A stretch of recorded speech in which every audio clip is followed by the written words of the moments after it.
Olá, eu sou o Rafael Rangel Lopes e hoje eu quero comentar com vocês algo que a gente aprende logo no início da faculdade de História, que ao historiador, quando olhar para o passado, não cabe a ele fazer julgamentos, mas sim procurar compreender.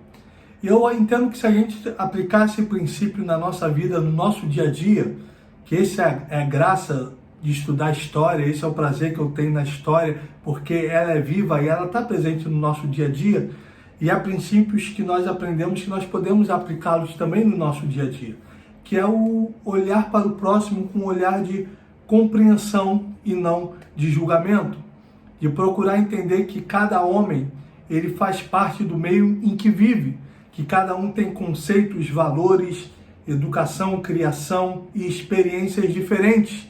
E por isso, muitas das vezes, os nossos valores, as nossas prioridades podem ser diferentes, mas nós podemos nos amar e nos respeitar apesar disso.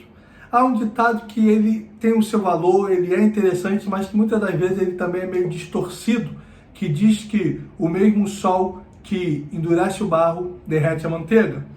E muitas das vezes ele é usado para dizer que cabe a nós decidir como reagirmos diante das circunstâncias, o que em certo sentido é verdade, mas que muitas das vezes ignora que nós temos a nossa própria história e que nós somos diferentes uns dos outros, e que eu não posso exigir que pessoas diferentes reajam da mesma maneira diante da mesma situação. Não há problema na manteiga ser derretida pelo sol, nem no barro ser endurecido pelo sol, porque manteiga e barro são coisas completamente diferentes, que têm a sua função, utilidade e valores diferentes. Dependendo das circunstâncias ou da situação, eu vou precisar da manteiga, e para outra situação eu vou precisar do barro, e não há problema nenhum nisso.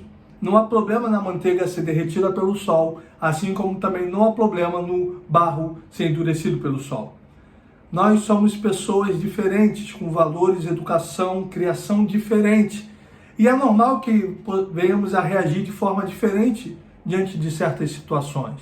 Eu não posso exigir que o meu vizinho reaja da mesma maneira que eu reajo diante de certos problemas. Há algumas postagens interessantes nas redes sociais sobre isso. Não seja aquele tipo de pessoa, que quando alguém comenta, poxa, eu li 2 livros em uma semana. Ah, mas eu li 4. Ah, eu sofri muito na infância. Ah, mas eu sofri muito mais. Isso é chato, isso é tão negativo, isso é tão ruim. Esse tipo de pessoa competitiva, o tipo de pessoa que tenta diminuir a dor e a dificuldade do outro, baseado nas suas dificuldades que ele teve. Ora, um saco de cimento de 50 quilos, para mim, não tem o mesmo peso e dificuldade que teria para uma criança de 5 anos.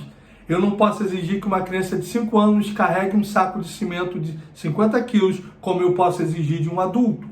Por mais que a circunstância seja a mesma, são pessoas diferentes em situações diferentes. Que possamos ter mais um olhar de compreensão para o nosso próximo, sem julgamento, entendendo que cada um tem uma história de vida e que o mundo não é feito só de manteiga ou nem só de barro. É preciso dos dois. Precisamos de pessoas diferentes. Algumas são mais sentimentais, emocionais, outras são mais duras, mais racionais, mas todas elas têm o seu valor e a sua importância. Às vezes a gente precisa de alguém que seja mais frio, racional, que nos dá conselhos para tomar certas decisões. Mas às vezes nós também precisamos de pessoas que sejam mais emotivas, que demonstrem mais afeto, carinho. Todas elas são importantes na nossa caminhada, todas elas têm o seu valor e têm o seu ensinamento para compartilhar conosco. Que nós possamos aprender isso e ter um olhar mais de compreensão e de entendimento ao invés de julgar. Que possamos compreender mais, amar mais e se colocar mais no lugar do outro, sem exigir que ele tenha a mesma atitude ou reação que eu teria, porque somos pessoas completamente diferentes.